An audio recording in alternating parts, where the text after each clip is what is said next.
Salam IT News, jumpa lagi di program berita kami. Kali ini, kami melaporkan bahwa seruan yang disampaikan oleh seorang anggota DPR RI agar Parlemen Indonesia memainkan perannya terkait praktek pengambilan organ tubuh secara ilegal terhadap praktisi Falun Gong di Tiongkok. Praktek pengambilan organ tubuh tersebut ditenggarai juga dilakukan terhadap sejumlah tahanan hati nurani. Mari simak info selengkapnya. Parlemen Indonesia diserukan memainkan perannya agar menghentikan genosida dan penganiayaan yang dialami oleh praktisi Falun Gong atau Falun Dafa. Apalagi praktek kekejaman tersebut sudah berlangsung selama 21 tahun secara tak manusiawi di Tiongkok oleh Partai Komunis Tiongkok. Saya sudah 2 kali dikirimi surat oleh Falun Gong atau Falun Dafa Indonesia HFDI, Ketua Umumnya IR Gatot Macali. Mereka berharap Parlemen Indonesia dapat berbuat untuk menolong mereka.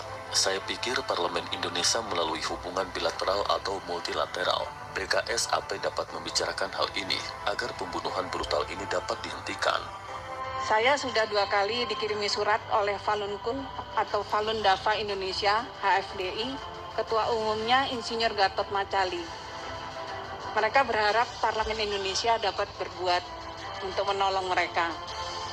Saya pikir Parlemen Indonesia melalui hubungan bilateral atau multilateral, PKSAP dapat membicarakan hal ini agar pembunuhan brutal ini dapat dihentikan. Kata anggota Komisi 9 DPR RI Weni Haryanto saat interupsi di rapat paripurna masa persidangan 4 tahun sidang 2019-2020 di Gedung Nusantara Senayan, Jakarta, Kamis 18 Juni 2020. Rapat saat itu dipimpin oleh Wakil Ketua DPR RI Aji Samsudin yang didampingi oleh Ketua DPR RI Puan Maharani dan Wakil Ketua DPR RI Rahmat Gobel.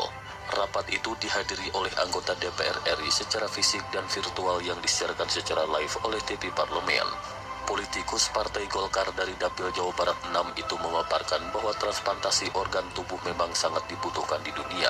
Ditambah lagi donor organ tubuh sangat ditunggu-tunggu di dunia. Sehingga kata Weni harga organ tubuh menjadi sangat mahal di dunia internasional. Akan tetapi, Weni mengungkapkan keganjilan yang terjadi di Tiongkok. Pasalnya donor organ transplantasi di Tiongkok dilakukan tanpa menunggu waktu yang lama. Hal demikian dikarenakan sumber organ berasal dari tahanan yang dibunuh secara tak manusiawi khususnya terhadap tahanan hati nurani.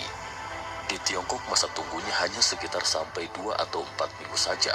Mengapa begitu cepat? Karena 90% sumber transplantasi organ di Tiongkok berasal dari tahanan yang dibunuh secara tak manusiawi. Sumber utama suplai organ dari tahanan-tahanan yang terdiri praktisi Falun Gong atau Falun Dafa, yaitu orang-orang yang berlatih spiritual yang jumlahnya ratusan juta di seluruh dunia, yang ditangkapi karena jumlahnya mengancam Partai Komunis Tiongkok, ujarnya. Weni menambahkan, tak hanya terhadap praktisi Falun Gong, praktek transplantasi tersebut juga dilakukan terhadap minoritas Muslim, Uighur, Buddha Tibet, dan penganut Kristen rumahan. Tapi di Tiongkok masa tunggunya hanya berkisar 2-4 minggu saja. Mengapa begitu cepat? Karena 90% sumber transplantasi organ di Tiongkok berasal dari tahanan yang dibunuh secara tidak manusiawi. Dan sumber utama suplai organ adalah dari tahanan-tahanan yang terdiri dari atas. Yang pertama, praktisi Falun Gong atau Falun Dafa, yaitu orang-orang yang berlatih spiritual yang jumlahnya ratusan juta di seluruh dunia, yang ditangkapi karena jumlahnya mengancam PKT atau Partai Komunis Tiongkok. Kemudian yang kedua, golongan minoritas Uighur. Yang ketiga, orang Tibet. Yang keempat, penganut gereja Kristen rumahan. Praktek tersebut dilakukan di bawah kekuasaan otoriter Partai Komunis Tiongkok yang berlangsung selama lebih dari 70 tahun, ditambah dengan kondisi negara yang sedang tidak berperang. Rezim PKT sudah menyebabkan 80 juta kematian rakyat secara tidak wajar, khususnya selama 21 tahun terakhir penganiayaan genosida terhadap Falun Gong atau Falun Dafa di mana ribuan praktisinya telah dianiaya hingga meninggal dunia ratusan ribu, ujarnya. Di bawah kekuasaan otoriter PKT, Partai Komunis Tiongkok tersebut, selama lebih dari 70 tahun, dan dalam kondisi negara sedang tidak berperang, rezim PKT telah menyebabkan 80 juta kematian rakyatnya secara tidak wajar. Khususnya selama 21 tahun terakhir, penganiayaan genosida terhadap Falun Gong atau Falun Dafa, di mana ribuan praktisinya telah dianiaya hingga meninggal, Weni memaparkan mereka yang disiksa dan tewas ditahan di kem-kem kerja paksa, pusat pencucian otak dan penjara. Dalam prakteknya, sebagian besar sudah diambil organ tubuhnya dan bagi kebutuhan pasien dalam negeri dan mancanegara. Laporan independen menyimpulkan bahwa praktisi Falun Gong merupakan target utama pengambilan organ secara paksa, karena selain banyaknya jumlahnya, praktisi yang ditahan juga organ tubuh mereka dianggap sangat sehat. Tegasnya, Ratusan ribu telah ditahan di kem-kem kerja paksa, pusat pencucian otak dan penjara. Dan sebagian besar telah dibunuh untuk diambil organ tubuhnya dan bagi kebutuhan transplantasi pasien dalam negeri maupun mancanegara. Laporan independen menyimpulkan bahwa praktisi Falun Gong merupakan target utama pengambilan organ secara paksa. Karena selain banyaknya jumlah praktisi yang ditahan, juga organ tubuh mereka dianggap sangat sehat. merespon interupsi tersebut, Wakil Ketua DPR RI Aji Samsudin mengatakan akan menindaklanjuti masalah tersebut di Komisi 1 DPR RI.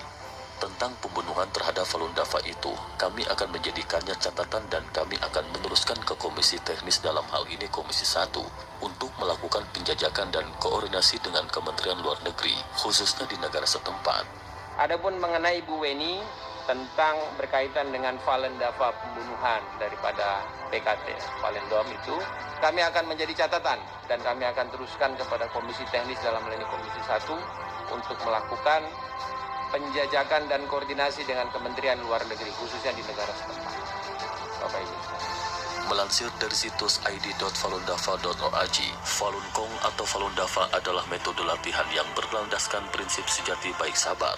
Latihan ini juga disertai metode pengolahan jiwa dan raga, melalui olahraga disertai dengan 5 perangkat latihan termasuk meditasi, sedangkan melalui olah jiwa berlandaskan pada prinsip sejati baik sabar.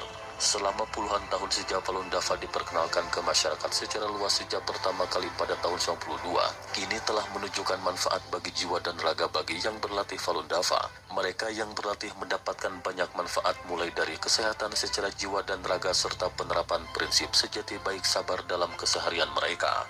Selama bertahun-tahun sejak 1959 silam hingga sekarang, latihan itu secara gencar menjadi korban hoaks dan fitnah. Kabar hoaks yang menerpa terhadap metode olah jiwa dan raga ini tak hanya berkembang pesat di Tiongkok, namun turut menyebar ke seluruh dunia. Kasus hoaks yang menimpa terhadap Falun Gong lebih menyeramkan efeknya untuk menghasut kebencian. Hoaks yang menyerang terhadap praktisi Falun Gong beragam seperti tuduhan aliran sesat, anti pemerintah Tiongkok, anti sosial dan HAM, berpolitik dan terlibat aksi bunuh diri dengan bakar diri serta sebagainya. Aktor utama isu ini yakni mantan Sekjen Partai Komunis Tiongkok PKT Chiang Zemin. Pada mulanya Chiang Zemin mengeluarkan 3 perintah terkait Falun Gong yakni cemarkan reputasinya, bangkrutkan secara finansial dan hancurkan secara fisik.